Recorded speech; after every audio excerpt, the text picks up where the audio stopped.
of the Learning Center District Board to order.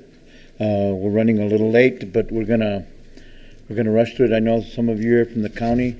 That'll be our next board meeting, which is, just so you know. So these are our project team from the HEC. Okay, so that's another. Oh, okay. I'm sorry. I just thought I recognized another guy. All right. So we do have a quorum, and so we'd like to call this meeting to order, and I'd like to welcome all of you. Those of you who have seen the building, hooray! We'd like to adopt the agenda. Is there any changes to the agenda? I move we adopt the agenda. Second? Second. All right. All those in favor? Aye. Okay. No one against. Donna, do we have any public comments today? I didn't see any, but let me just double check.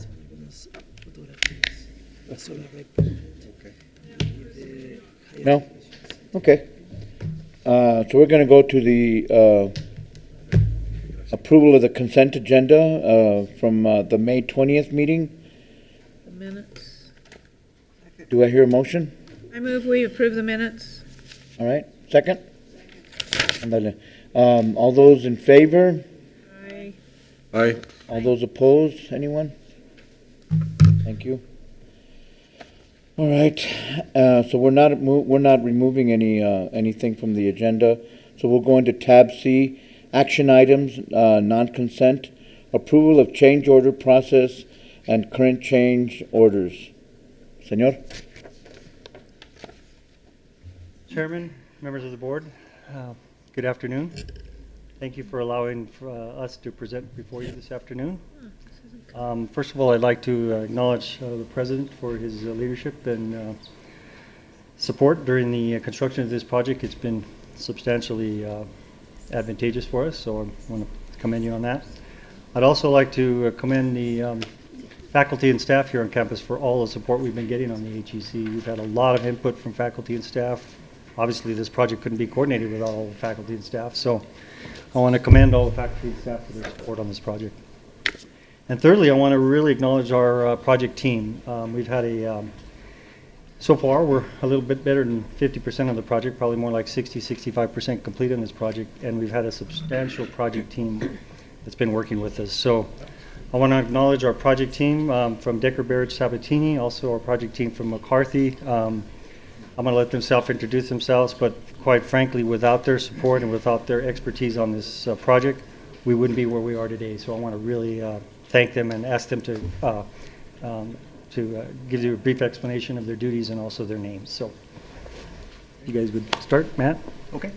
Good evening. I'm Matt McKim. I'm a principal at Decker Parrott Sabatini, and I've been the project manager on this project for about, it feels like two and a half years now. It's nice to see everybody. Is that all? Seems like it's been longer. It feels like a year though, President Chris. Good evening. My name is Dominic Duran with Decker Parrott Sabatini. I'm doing construction administration, and I've been on this project now for over a year, all the way through the construction document phase. Good evening, Robert Martinez with Hill International. I'm your owner's rep. My job essentially is to help manage risk on the project, whether that's schedule, cost, quality, things like that. And I've been on the project for about a little over a year, I think, at this point. Good evening. My name is Curtis Haas. I work for McCarthy, New Mexico, and I'm the project engineer on the project. So most of my days are spent in the trailer on the job site. Good evening. My name is Eric Connick. I'm the on-site project manager for McCarthy. Thank you all. I just want to, again, commend the team. It's really been an enormous effort, so I want to thank them all. I want to go over real briefly the the HEC design and construction project, our status, and then I'd like to briefly cover our change order process and some of our change orders coming up. So let me, if there's a handout that you all should have gotten. If not, I have a copy for you. I got Yeah. This one? Yep. Yeah, we have these. Okay. The progress of the project is progressing quite well. The project remains healthy, on schedule, on budget, and we're meeting all the required quality codes and standards. There are no safety issues. The owner's contingency is 100% intact for future use, and we've been watching that fairly closely. All our project change requests are covered in the cost savings and value engineering. The project is on time and expected to be substantially completed by December 23rd, 2014. Final completion is scheduled for January 8th, 2015. Decker Barrett Sabatini has walked the project and site, some site observations, some 24 times. Currently, this is an important point, design-related change orders equate to about 0.3%, which is well below industry of 3 to 5%. And one of those, I'd like to commend the board for making a decision on an early work package. That was a very good decision, a wise decision that allowed the contractor and the architects to get together prior to the construction start and work out some of the issues between design and construction. So that saved a lot of time on our construction project. The team has responded to 99 requests with no unanswered requests to date. They've issued 150 architectural supplemental instructions. Those are for clarifications and minor changes. The exterior framing is about 99% complete. As you can see, the color coding is already started to go up on the wall, on the exterior walls. The exterior finish is about 50% complete, and a lot of the color coding is being applied. The windows and glass installation has started. The interior framing on the first floor is complete. The drywall will start August 18th. So we want to capture some pictures of those walls before they're closed up. The MEP roofing on the second floor is about 50% complete. The interior framing on the second floor is 70% complete. And the roofing is 90% complete. Expected completion on the roof is the end of this month. We're working on a number of additional items having to do with change orders, and I'll cover those now in our change order process. So Ken, if you would change over to the presentation. Yeah, that's it. Yeah, that board update. Just the one, what you just had, yeah. Yeah, that's it. Okay, I'm going to go over the what we refer to as a zero-cost change order process that we've been utilizing on our project. This is an industry standard, so to speak. Within the CMR process, the contractor provides the contractor provides Santa Fe Community College with the GMP, with the guaranteed maximum price. And that guaranteed maximum price is typically based on a design scope, and that design scope is finalized at final design. In doing so, they have to cover all their bases in the guarantee. They make all their estimates on all trades, and they make their estimates to the best of their abilities. Some of the subcontractors are not yet hired; those are real costs, and the contractor makes sure that in their guaranteed maximum price that they have covered some of those costs that they're anticipating from the subs. Once the subcontractors are all hired, all those bases are identified and all the details are flushed out. Through that refining process, some of the line items are heavy and some of those line items are soft on cost. Overall, the extra funds per that line item become available for use, and we refer to those as buyout savings. Any unspent funds go directly back to the owner. That's a very key point. Additionally, the owner has the right to review the contractor's books to verify actual construction expenditures. Thus far, the team has utilized these funds to pay for all current change orders, and I refer to those change orders as really construction changes. There's no change in scope. Therefore, there was no increases in the guaranteed maximum price. This has allowed us to pay for those changes using the zero-cost change order process. And the next slide gives you an idea of what that process flow is. As long as those changes are within scope, the zero-cost changes are covered by value engineering and construction savings, and we refer to those again as buyout savings. If there's a change to the project that is out of the scope of the original design, then there's a notice to consider that item for a change order request. And that change could or could not impact the guaranteed maximum price. We would submit that change order for negotiate those terms. You all and the president would have an opportunity to review those change orders for approval, and then we will implement those change orders, including any considerations as required. The next slide, I'm going to show you where we're at with regards to our change orders. Those first items I numbered basically 1 through 22. Those are items I would refer to that were in the scope of the construction project, but they were changes that occurred within that scope. And the largest one was the import of blending structural fill. We spent about $157,000 importing that soil. Those that are in the parentheses are savings. Those are value engineerings that we incurred during the project. For example, we changed the size of the boulders, and we saved $7,000 in landscape materials. We changed the moss rock in lieu of limestone. We changed it for moss rock, and again, we saved $3,200. So those were savings that we incurred in the project in order to use value engineering for different items like the soils. So those changes were really in scope. The changes that are somewhat out of scope from the original design are those that are listed next. And those include, for example, the smoking area. We didn't have that in the original design.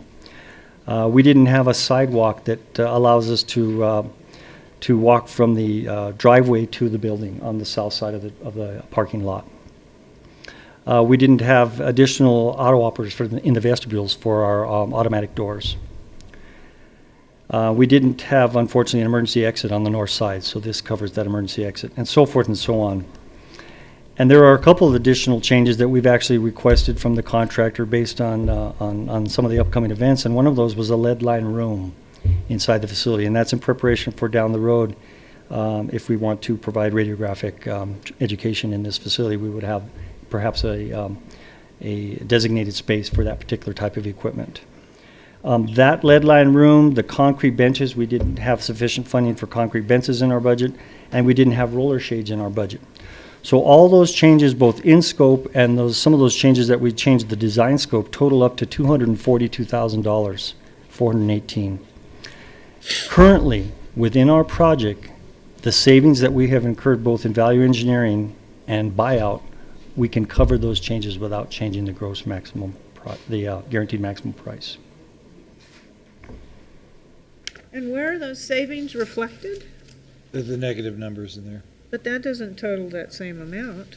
No, and some of those savings are actually in buyout savings, and perhaps the contractor could even elaborate a little bit on that.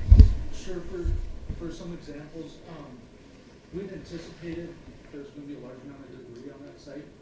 So we had a large sum of money set aside to take care of that debris, and almost none was found. That covered almost All of it. Yeah. the whole top portion of that, about $150,000.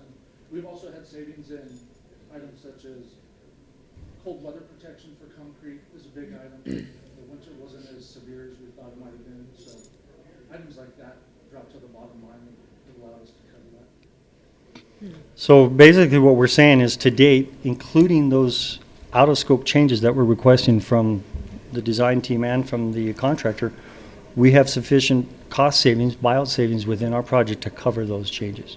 Now, that's not to say down the road we could have a change that would affect the guaranteed maximum price, but right now, to date, we have sufficient funding to cover those changes. And it's essentially, again, back to you all for that early work package. We eliminated a lot of the errors there. And then also we've been using BDI on our project, which is an interface software program. And I was going to ask McCarthy to come up and give you a 1 or 2 minute presentation on that. And essentially that's allowed us to avoid interference issues during the construction. And so we've eliminated a lot of change orders because we physically can look electronically at all of our interfaces between mechanical, electrical, and construction and look at those interfaces and resolve them before they're actually out in the field. And I was going to ask Mr. Curtis here if you would show us some of that.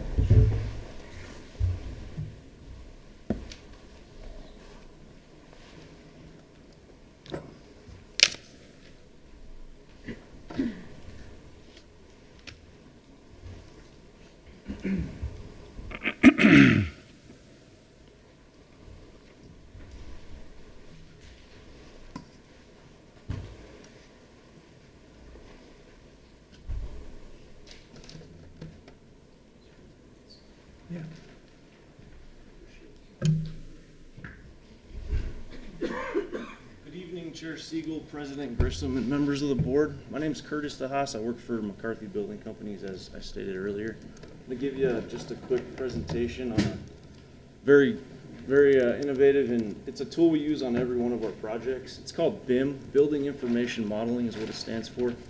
It's a 3D model of the project all of the systems, the structure, and it's built prior to construction, so it allows us to, there's many benefits that go along with it.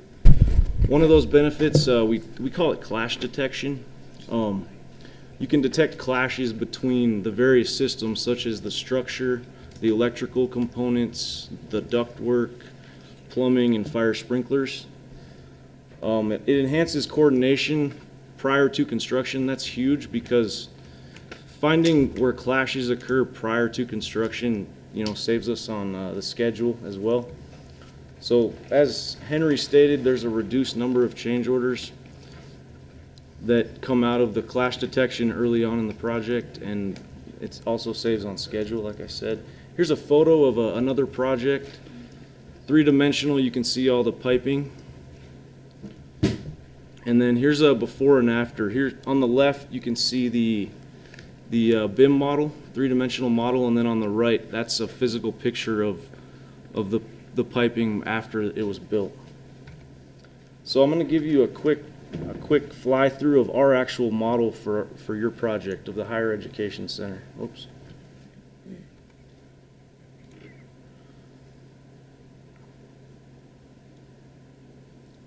So as you can see down at the bottom, you can see the concrete footings and the steel columns coming towards the top. On my left, that's our elevator pit, and you can see the ceiling. We detail in the ceiling. The big portion of the coordination occurs above the ceiling in the plenum space. We have a limited amount of space and a certain amount of components that are required to be within that space.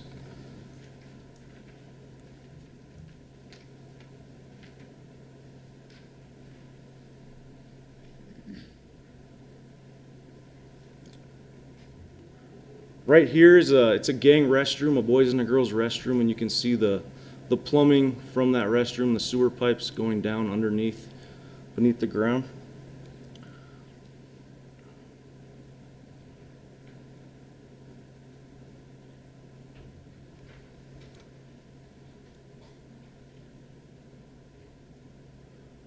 I just panned up into the ceiling space I was talking about.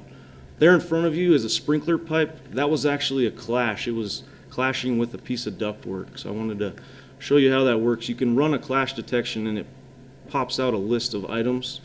And then before construction starts, you go through and we move. Let's say we'll either decrease the size of the duct or move that sprinkler pipe to avoid the duct.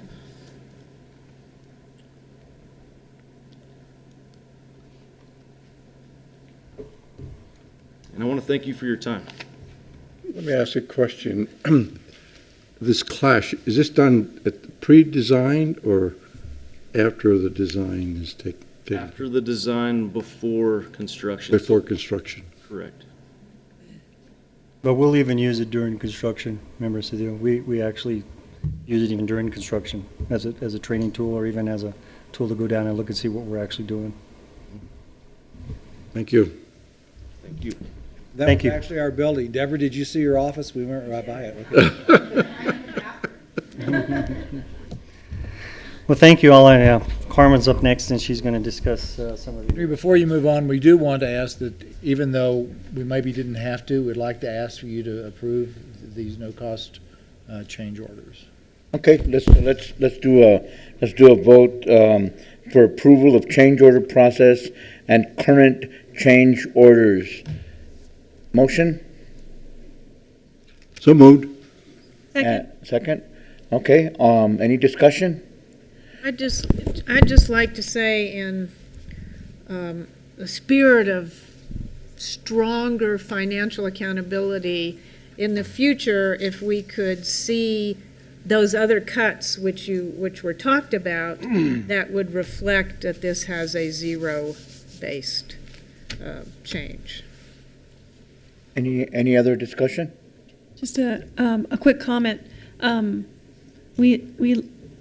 like to see, I'm very pleased to see that we're coming in with a zero cost and staying within budget on this, and hopeful that it will remain that way. That's our goal. Yeah. As they can detest, I'm a very tight project manager. That's good. Okay, all those in favor? Aye. Aye.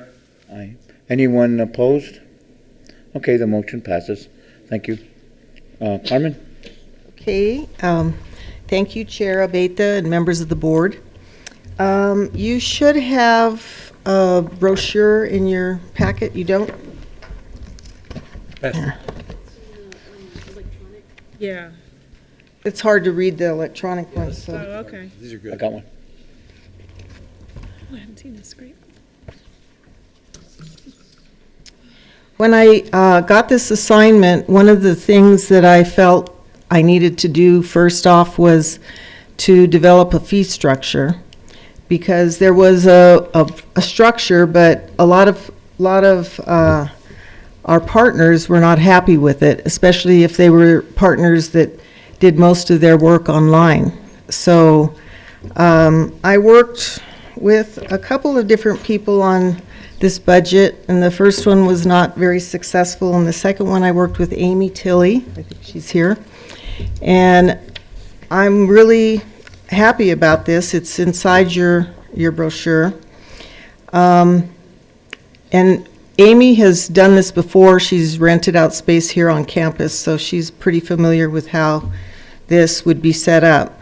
So what we've decided is that for every program that we have, and a program would be a degree program, a master's degree, whatever, will be $5,000 per program. And that'll cover promotional stuff, the advertising, we promote it here on campus, our advisors all know it. For example, we have a partnership with NMSU in the BSN, and they have 32 students that would never have gone down to NMSU. So that's a good thing, and they're really needing students. Mr. Chair? Is that 5,000 per year? Per year, per program. Per program? Per program. Per degree program? Per degree program. So for example, New Mexico Highlands right now offers 10 programs. So, They're going to pay us 50,000? well, they're paying us 80,000 now. Actually, I think they have 16 programs that they're looking at, so that'd still be at the 80,000. Yeah, Still cheaper than having your own building. right. And we have the facility fees, and that's because we said we had quite a few programs that are offered entirely online. And it's hard to charge them for anything more than the promotional fee, because they aren't really using the facility. Although we've offered to have things like proctoring exams, which is a good place, or if students want to meet that are in an online program and want to have a place to meet, they can meet there. So, but actually the ones that will be having classrooms, renting classrooms, will have a fee for that. We'll have a fee for the flex lab space, which is a little bit more. And if you want to use the facility for a meeting space, we have a price for that. And then dedicated office space. And I believe that Amy took this all from current values. And I don't know if she's here. Right. Okay. So, and then the bottom part is just to show our partners what they can actually gain. I mean, the funding model and all that is very different, but it's showing that if New Mexico Highlands in year one, and we do know they have 250 students, and they keep growing as we go along. And down below is the tuition revenue that would be generated from each of those. The top one shows how much the tuition is per student credit hour. So every institution would be gaining quite a bit by being partners. So this was presented last week to the steering committee, and they were very positive about it. However, they have asked if they can go back and just kind of figure out the numbers and come back next month and do a final agreement. So I'm not sure that this would be the time to actually vote on this or take action on this. Not yet. Just, Mr. Chair, this brochure is designed for partners. Yes, I was gonna- Partners. And so we're doing the insert for the pricing schedule because we know that could change more often. and to do this. It would not go into effect until next July 1st. We had to give them some kind of assurances for this fiscal year so they could plan. And so what we're doing this fiscal year is what we did last year. But the plan would be this would go into effect next year. And we did some projections, and it looks like, the subsidy that the college has to provide to operate the building, taking out what we're using ourselves, gets lower and lower as we grow. And we think we have some other partners who are interested in offering programs. I believe the first 2 years, we will be having to put up some money. But as the president says, we are using the space as well. So, but after that, we start making money. And we're not going to be making a whole lot of money, but that's not the point of this place anyway. So this brochure was done because the other thing that I felt like we needed to do besides get a fee structure was get more programs. And there was nothing that, was for that. We have a lot of things out there for students and why be part of the HEC, but we didn't have anything about for partners and why they should partner with us. And so we're going to take these on a road trip. We had a trip planned last week to NMSU. We did cancel it, so we're rescheduling, I think, for the 18th and 19th of September. And we have about 3 or 4 programs. We're going to speak to 3 or 4 different deans down there. And I know that they're interested now, so we will do the same thing with UNM and with Highlands. So that's where we're at with this. And the other thing that I've done, I've moved on to the next item. Should I? I have a question. Yeah. When we open theoretically in January 8th, are we going to, with the partners, occupy 100% of the building? I don't believe that we'll be occupying 100% of the building, but there's going to be quite a bit of activity there, and we're going to have the Small Business Development Center there. We're looking at other things. What is that called with Kerr? Don Kerr, the working adults. Yeah, College for Working Adults, which does a lot of stuff with the state and state, offices. So we'll be doing some of that during the day, and late in the afternoons, we'll probably be doing a lot of dual credit. Are there going to be, say for example, Highlands, are they going to have one of their programs or a few of their programs still here at the college? I don't believe they'll still be here at the college. They'll be offered at the HEC. Everything will be at the HEC. There will be a few programs, depending on what, the nursing program. We're not going to put in a whole new facilities. I think a lot of that is done online, but there's some pieces of it that have to be on site. And so we, depending on if we get a culinary program or a HRTM, Hotel Restaurant Tourism Management, a lot of it has to do with culinary. We wouldn't be putting in a whole new culinary system over there. So, And so if I were, I guess what I'm leading up to is, if I were wanting to go to Highlands, if I enrolled, and with all the little costs and everything that have to come in with, if there's anything extra for students, would I really be saving money by going to Highlands here in Santa Fe rather than in Vegas? well, absolutely. I mean, you're going to be paying the same thing that you'd be paying at Highlands. If you went to Las Vegas, you'd have to drive to Las Vegas. Yeah, okay. You'd have to, or move over there and get another, rent another place. So it is a big savings. Basically, the tuition in that is the same. I believe that they may have tack on a distance ed fee, but it's still cheaper. Okay, cool. Thanks. Mr. Chair, I'd just like to make a comment that we're going to make full use of the facility. So we're going to try to book all the classrooms. So if the classrooms aren't being used by our higher ed partner, we're going to use it for credit courses or non-credit courses. And right now, our daytime non-credit courses are limited because we don't have space available on campus. And so if we do daytime courses, we've been having to pay rent somewhere else. So we will now actually be able to make a little bit more money off those non-credit courses because we won't have to pay rent. So Randy, does that mean that you might have some GED classes there? Absolutely. Super. Carmen? I mean, yeah. That's okay, they call me Carmen all the time. And me, Martha. Sorry. So Are we limiting the partners to the public institutions, the institutions we have now? Or, I don't know that New Mexico has a lot of private institutions, but there are some, and there are some other publics that might be at some point interested in offering degrees here. What's our thinking about that right now? Well, I think that we're going to start with these and try and grow these right here, but we're certainly open to bringing in any other programs. And I would like to look around the state and see what sort of unique programs maybe are offered at Eastern or somewhere else, that Western or something that could be offered here. I mean, most of them are probably similar to what we have here, but if there's anything unique, it'd be nice to be able to offer it here, especially if it's something that we need here. Like, I think we really need the hotel, restaurant, tourism management program, and so I really want to see that come here. Mr. Chair, Member Romero, we actually have some universities from other states that have expressed a little of interest, especially as we develop our microgrid program, as we expand some of our biofuels areas. We've actually had some express some interest in potentially offering some classes here.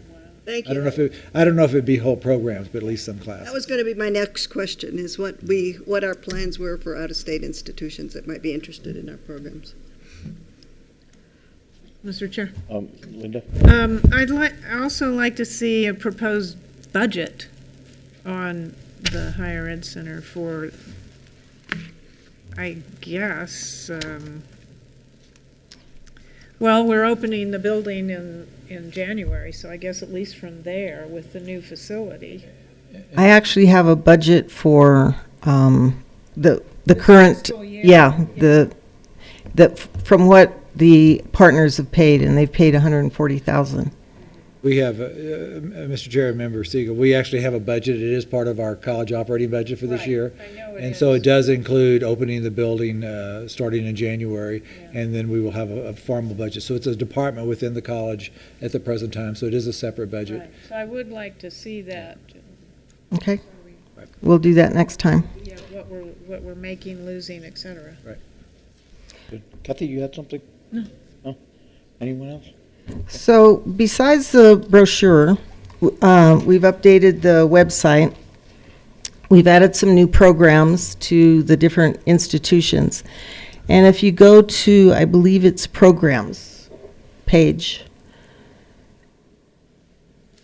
Yeah, that's okay. But that wasn't the one I want. I guess it's about. Go back and see if it's about. Or, yeah. Okay, the frequently asked questions about the HEC, there were about 3 things, and it was like, where do you take your classes? And they said it was, you took the classes at Santa Fe Community College. So I've updated the FAQs, and we've got about 10 or so there. And I think it's a little bit more complete. So that's where we're at, and we're going to be meeting with the steering committee next month, and they're going to come back with their ideas and how this fee schedule worked. But they seem to really like it. Great. And we also have, and I can share it with you. We have the fee structure plus our costs. But we aren't sharing that with the partners, but I can share that with you so you can see how that shows how we're going to be gaining money eventually. Any other questions? I had not necessarily for you, Carmen, but I have a question for the McCarthy guy. How many clashes have we had? Any clashes? I'd say between 50 and 100 we found before construction. Before construction. So you've been able to remedy 50 problems with your program. Yes, sir. Cool. That's great. Thank you.